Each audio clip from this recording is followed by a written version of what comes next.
quartier femme, ouais, la marque, quartier homme aussi, et puis tout ce qui est médical, services médicaux de la prison.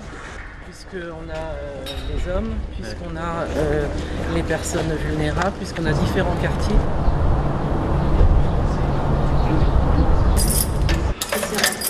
Environ 700 détenus. Aujourd'hui, on en compte 1396. Parmi eux, 83 femmes.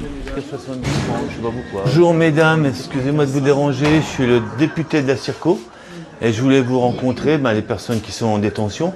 Suite aux fortes chaleurs, le député s'interroge sur les conditions de vie en période de canicule.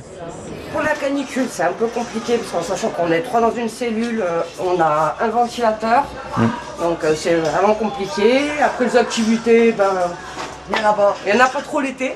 Incarcérées dans des cellules de 9 ou 12 mètres carrés, les femmes détenues ici sont aussi touchées par la surpopulation carcérale. 21 matelas sont posés à même le sol. Bon courage à vous mesdames. Les conditions de détention, comme je le disais tout à l'heure, les cellules elles étaient faites pour une personne initialement.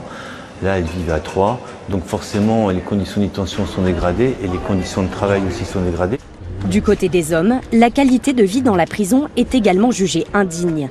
Entre insectes, nuisibles ou violences. Au niveau des conditions de vie, vous pouvez voir les cafards, ils sortent de partout. Il y a des cafards morts un peu partout, un peu secs partout. La moisissure dans les salles de bain. L'Observatoire international des prisons annonce avoir saisi le tribunal administratif de Toulouse. La direction n'a pas souhaité s'exprimer sur ce sujet. Pour lutter contre la surpopulation, un projet de centre pénitentiaire avait été annoncé. Pour les syndicats, ce n'est pas la bonne solution. Là, ça va juste être une goutte d'eau dans l'océan, donc ça va faire un appel d'air. On va, désengorger certains établissements sur l'Occitanie.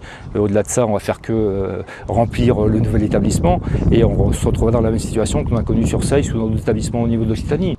L'Occitanie est la région où la surpopulation carcérale est la plus importante.